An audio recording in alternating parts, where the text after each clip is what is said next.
Bonjour tout le monde, merci d'être là, vous me réchauffez le cœur. Alors pour comprendre l'homme, le corps de l'humain et le mental de l'humain, il est important de vérifier comment les animaux proches de nous fonctionnent et comment nous sommes en comparaison avec eux, de quelle façon nous sommes en comparaison avec eux. Donc, les deux carnassiers mammifères qui nous ont accompagnés et qui sont domestiqués, bien apprivoisés, ce sont le chat et le chien. Et le chat, c'est un animal qui, on peut dire, ne change pas tellement selon le terroir d'où ils sont originaux. On peut dire qu'ils sont carrément très reconnaissables. Ils ne s'adaptent pas tellement à leur forme extérieure.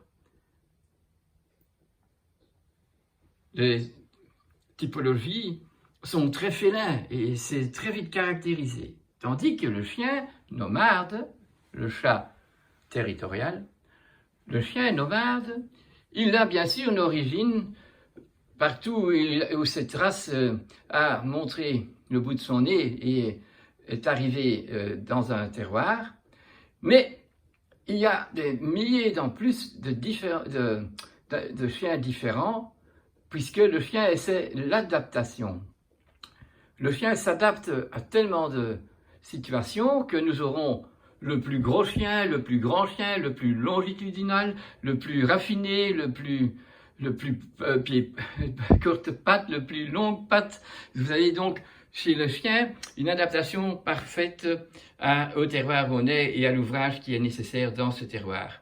Donc, quand on étudie l'homme, l'homo sapiens que nous sommes, eh bien, nous devons savoir que nous avons un corps qui est diurne, donc canin, et un mental qui est nocturne, qui est dans la pensée, et qui est donc félin.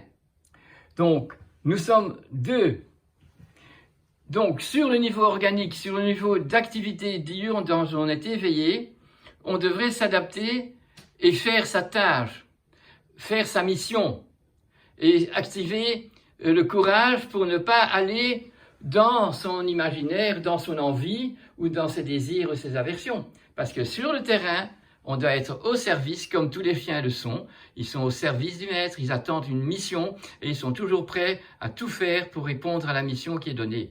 Mais aujourd'hui, il y a peu de gens qui donnent une mission. C'est un peu le contraire, c'est que le chien découvre les trous dans leur activité chez les gens, les trous dans leurs émotions, et donc le chien prend la place manquante, il prend la place dans le lit, et il reçoit des gens un beau manteau. Donc c'est l'homme qui ne s'adapte plus aux exigences de la vie, et qui ne donne plus au chien, qui est domestiqué, l'occasion de vraiment déployer ces qualités biologiques qui sont venues d'un ouvrage, et cet ouvrage est toujours attaché au terroir d'où ils sont d'origine. Chez le chat, c'est le mental. Donc, le chat va faire des maladies, que l'homme fait aussi, comme le sida, le syndrome d'immunité déficiente acquise, donc acquis, à cause d'un comportement mental qui est dévié du droit chemin. Puisque le chat est autonome, c'est la femelle qui éduque les chatons, tandis que chez le chien, c'est familial. Une femelle est choisie pour la copulation et un mâle. Les autres continuent chacun leur ouvrage. Et alors le jour où la femelle gravide fait le nid, toutes les femelles aident à faire le nid, et à ce moment-là, eh bien, toutes les femelles attrapent du lait dans leurs mamelles, car s'il y a une dizaine de petits nés d'une maman, eh bien, toutes les autres deviennent mamans. Chez le chat, le mâle, il viole la femelle dès qu'elle a assez de nourriture, elle a les réflexes ovulatoires comme les lapins. Ça veut dire qu'ils ne vivent pas en couple, que le mâle ne s'occupe pas de l'organisation familiale et que la femelle doit tout faire. Donc là, c'est organisation femelle jusqu'à ce que les oiseaux volent du nid ou que les chatons deviennent adultes et ils ont donc en ces 6 mois déjà appris comment il fallait faire, comment chasser, comment grandir dans cette autonomie, mais dans l'acquisition de connaissances individuelles. Donc c'est à nous, à chacun, dans notre cerveau, où nous avons le néocortex développé comme aucun animal a là, parce que c'est une zone, un endroit où l'homme, du fait qu'il est doué de la raison, qu'il est doué de l'imaginaire, il peut quitter le monde et dans son cerveau prendre contact avec cette éternité, avec le monde de la création, le monde du verbe, et y découvrir une possibilité, s'il s'ouvre bien, à recevoir des inspirations et des connaissances universelles qu'il peut aussi reprendre de gens avant lui, avant moi, qui l'ont déjà fait. Donc nous partons de ce monde en restant notre corps sur place, mais par le côté de notre néocortex, nous pouvons aller dans l'imaginaire, dans le monde infini, dans le monde de l'au-delà, dans le monde où toutes les données de construction du monde sont présentes et où on peut prendre des valeurs universelles. Et ça, l'homme peut le faire, mais l'animal pas. Donc c'est en comparant avec les animaux, nous pouvons comprendre là où nous avons fait une erreur. Donc le sida, par exemple, le syndrome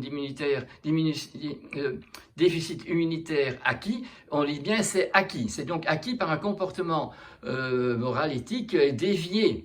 Et le chat également, quand il est nourri, comme on le fait maintenant, et que ça permet donc de laisser des croquettes dehors parce qu'il n'y a pas une mouche qui est aussi imbécile d'aller bouffer cette crasse. Et donc, nous voyons alors la promiscuité se faire, et comme il y a toujours de l'alimentation, eh bien, la reproduction se fait d'une façon continue, 3-4 fois par an, ils peuvent avoir des nichés, tandis que là où le félin fait son travail, eh bien, nous voyons que ce n'est que quand il y a un débordement d'insectes et d'une nourriture à la chasse débordante qu'alors ils ont le réflexe ovulatoire et donc il y a besoin d'avoir des petits. Et à ce moment-là, les phéromones vont jusqu'à 3-4 km et s'il y a un mâle qui n'est pas castré, eh bien voilà, nous aurions une nichée. Et nous avons la décadence qui va faire le sida, qui est donc pas une maladie vraiment contagieuse, mais qui est consécutive à un comportement complètement insidieux et qui ne répond pas à l'ordre supérieur de notre nature.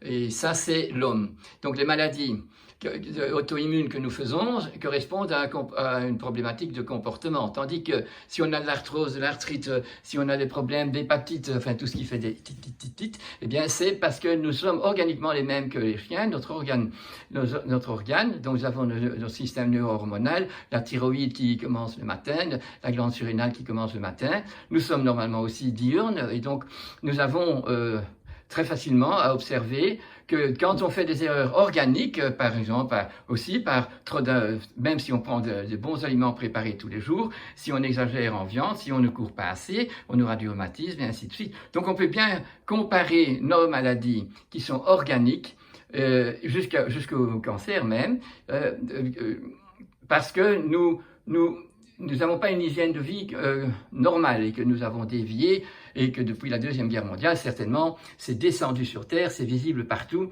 Tout est organisé pour un commerce, pour l'économie et toutes les lois de l'écologie, des rapports sociaux entre les animaux n'existent plus.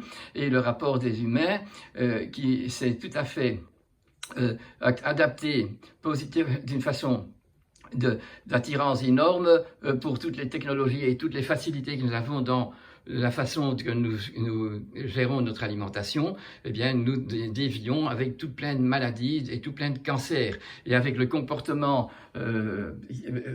maladif, nous avons alors les maladies auto-immunes.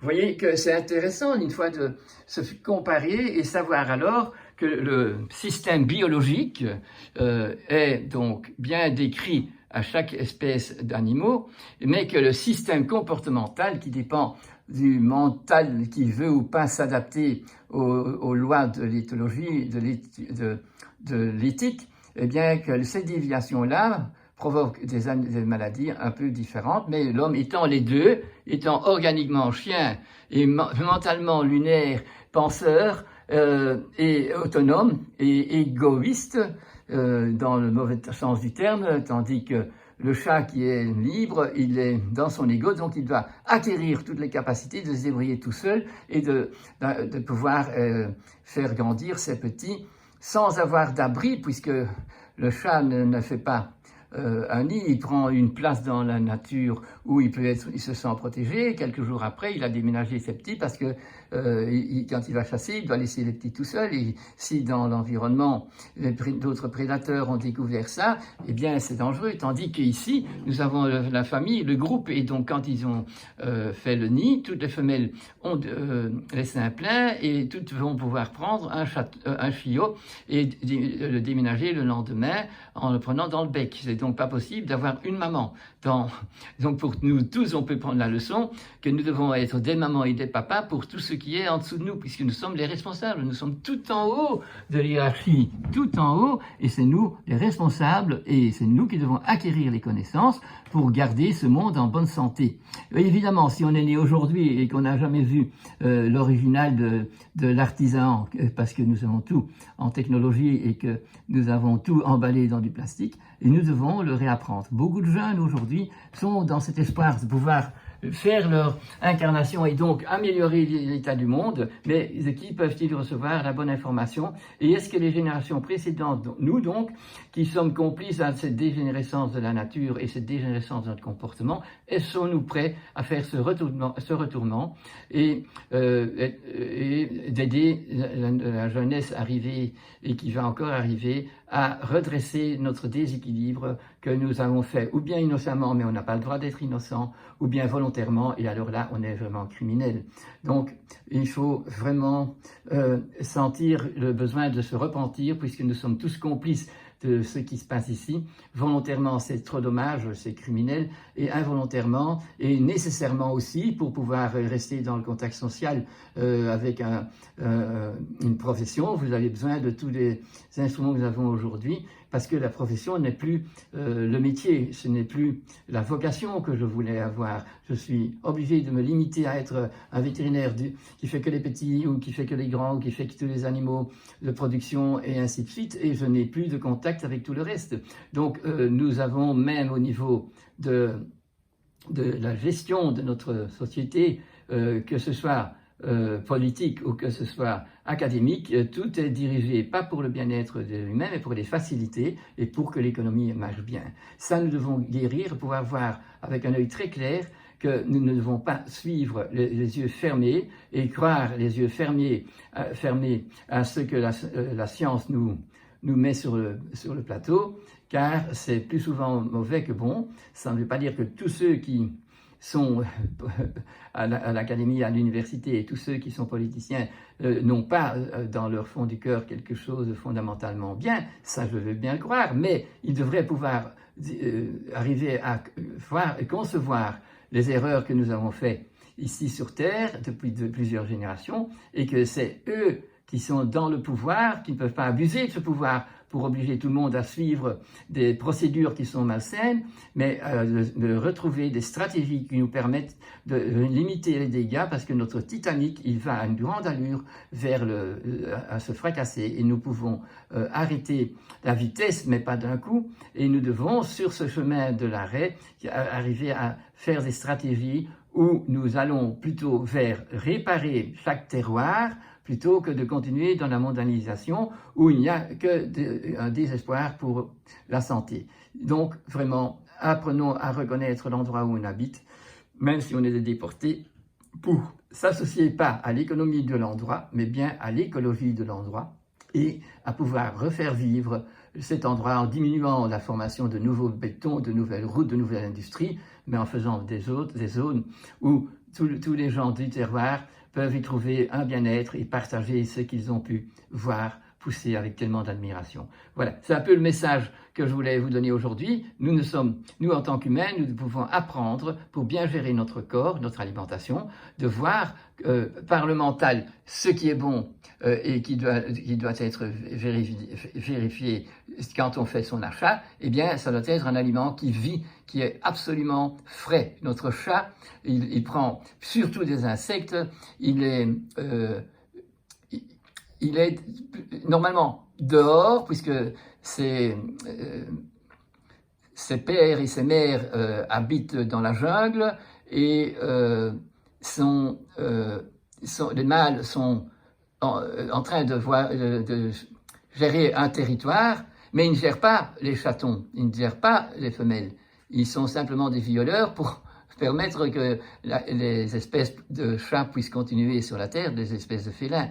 Mais chez le chien, c'est organisé, c'est le groupe social. Donc, les chats, notre mental doit nous faire évoluer dans la sagesse, dans la prise de conscience, et sur la terre, nous devons faire la mission qui nous est donnée, de travailler la terre, travailler les terroirs, pour que les choses se passent bien ici. Nous avons donc deux options. Non pas deux options, deux obligations, non pas deux obligations, deux devoirs, parce qu'une obligation, ça se fait pas avec plaisir, tandis que le devoir, quand il est bien accompli, ben, ça donne une grande satisfaction, parce qu'en plus, en réfléchissant comme un chat, nous savons que nous avons bien fait et qu'on peut mourir demain, parce que ce qu'on a voulu faire, eh bien, on a cru dans l'authenticité et nous voulons retourner vers cette authenticité. Voilà des réflexions où l'homme et l'animal peuvent se reconnaître dans ceux qui font de bien et dans ceux qui font pas bien. Merci beaucoup.